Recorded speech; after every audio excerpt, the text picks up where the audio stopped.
So just a little pause here. Some of the next parts of this video were filmed while I was having an allergic reaction to my lips. Did you know that you could have an allergic reaction to your own toothpaste? I did not, and it's a freaking nightmare right now. So excuse me if some parts of the video are more difficult to understand than usual, but after a week of torture, I had to move forward and advance in my recording. So we are about to enter the sexiest part of Contempt, the parallels between reality and fiction that Godard will establish in the film. The best way to introduce this aspect seems to reintroduce André Bazin's sentence from the beginning. Cinema substitutes from our gaze a world which corresponds to our desires. Contempt is the story of this world. When speaking of Contempt, Godard spoke of the simplicity of the film because it presented an objective reality in a form that could not be changed, a point that we touched upon earlier. He presented things as they should be, obviously though from his own perspective. If we follow the logic of the points that we just made and consider many autobiographical elements in the film, we could therefore ask ourselves the following question: is Contempt just a film about Jean-Luc Godard? It's a bit weird to still be asking this question because if you saw my last video on Charles Chaplin's Limelight, I came to exactly the same conclusion. Some would tell me that Contempt is a film which, on the contrary, has cinema as its subject, not Jean-Luc Godard. To these people, I would say indeed, the film is about cinema and more specifically about the relationship that Godard had with cinema at that precise moment.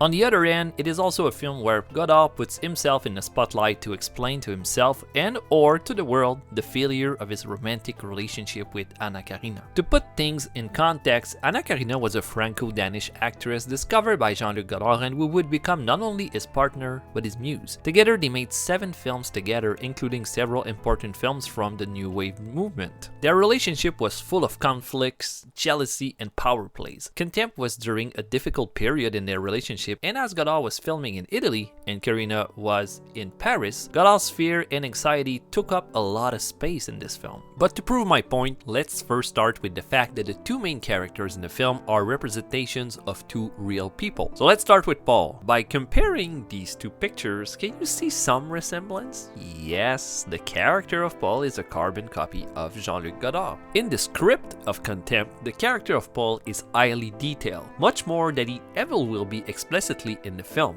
and many have commented that this description fits, you'll guess it, Jean-Luc Godard. Without wanting to over-justify Godard's choices, I think we should only note that from the start, Godard made Paul his double. As for Camille, it's the black wig she decides to wear in the middle of the film that just rings a bell. This wig is exactly the same that Anna Karina wore in the film Vivre sa vie. I could conclude that this is just an accumulation of random creative ideas and not a clear intention, but the reality here just seemed to take over fiction. Now, considering that Jean-Luc Godard starred himself in the film, how did he present himself in the picture? Positive or negative? The question is certainly up for debate, but I personally have the impression that he tried to put the situation into perspective by presenting the couple as an interaction where both parties hurt each other. The faults of each character are expressed throughout the film in comparison to the judgment of those of Ulysses and Penelope in the Odyssey. What we must remember, I think, is that this conflict results in a total incomprehension of both, and I think more generally of men and women. However, let us not forget that Le Mépris is made from Godard's perspective alone. The film seems to show that if Paul continues to make Hollywood projects to make his wife happy, she will end up despising him. However, earlier we show why Camille would have every reasons in the world to despise Paul. Godard, however, tried to explain this incomprehension due to the inconsistency between a reflexive man and an instinctive woman. A lot of however, I know. Since the beginning of the video, I have made several comparisons between the 2 main characters and Ulysses and Penelope. This use of myth by Godard does not seem random to me. Without wanting to describe the entirety of the Odyssey, Ulysses returns from war and circumstances prevent him from returning home while his wife waits patiently for him, despite a bunch of men who parade with the desire to marry her. What I think is important to emphasize is that the Odyssey, just like Contempt, tells the story of a character confronted with circumstances. Paul, faced with a situation where he must join his producer at his home, decides to send his wife alone with the latter. The parallels between the Book of Homer and Contempt is not only similar in terms of ideology, but at the level of presentation. The parallels are just made before our eyes. Look at this costume wear by Paul.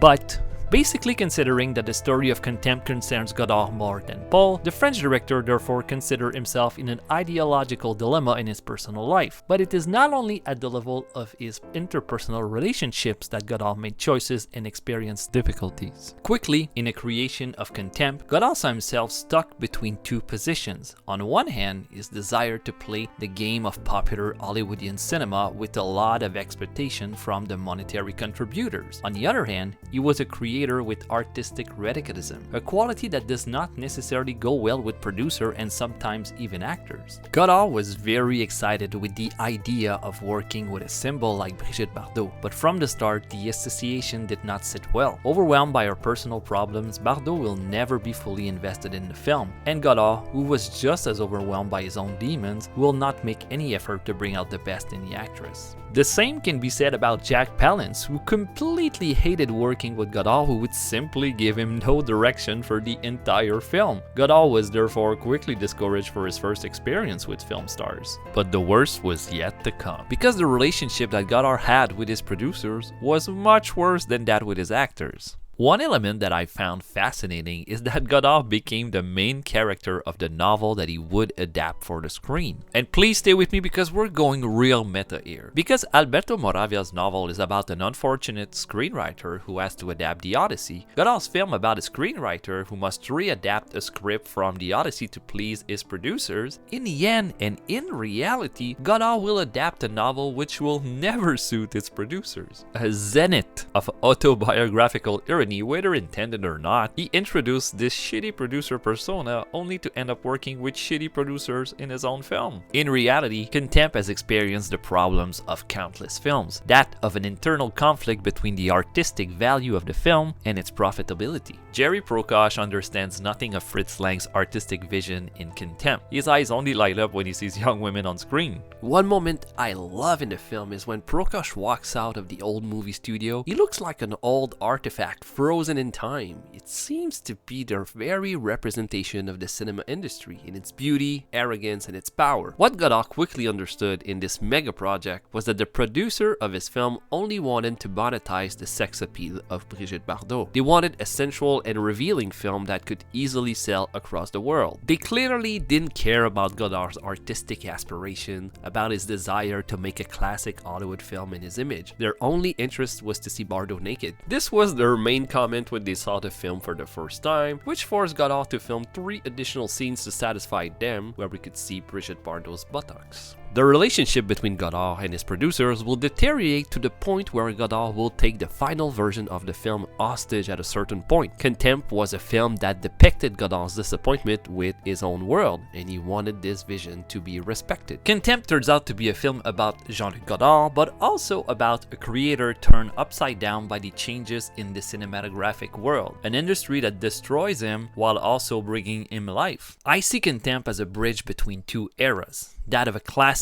Hollywood cinema which was emerging from its golden age, and the new era powered by the new wave. Godard seemed to want to live this classic era which transformed his creative life, but he himself had been part of the process of this transforming cinema. This illusion is therefore a founding and essential element for analyzing Contempt. And as Francesca's character says in the movie, when it comes to making a film, dreams aren't enough. And so, all this detour to answer the initial question, why does Godard consider his film so simple? The ultimate reason seemed obvious to me. Contempt is simple for him because the film is simply his story put on screen. What is the first piece of advice we often give to young creators? Stick to what you know, because it is precisely simpler to create on known bases. Simplicity here is a matter of perspectives. But don't be fooled. Contempt is a film centered on Jean-Luc Godard, who used a cinematic platform to explain his existential discomfort. There is nothing simple about the idea of understanding a human being, but Godard had the creative generosity to share it with the rest of the world. Unlike my last video, which touched upon Charles Chaplin's Limelight from a qualitative point of view, my video on Contempt was more about solving a mystery that I had given myself. It was my way of having a fresh approach to this film without repeating what has already been said. Contempt had an impact on me when I was a young adult because I discovered a new way of seeing cinema and filmmaking. At 36 years years old today, I am discovering the wonderful depth of this aesthetically fabulous film. It is a work that conveys great sadness, but also a calm and slowness that makes me feel good. Originally, I rated Contempt with a 95 when it was time to choose the film for this video, but I think I liked Contempt even more today than I liked it the first time that I rated it. So it's gonna have a little update, a really nice 96. I am concluding this video with a lot of happy thoughts in my head because it was hard to make my first video and it was easier to make this second one, but there were also a lot of pressure to be able to realize another one. At least now I know that the first time was not a fluke. I can make a video. One of my goals with all of my videos is to make cinema more accessible. With Contempt, I wanted to give you some angles where you can watch the film to make it look less intimidating.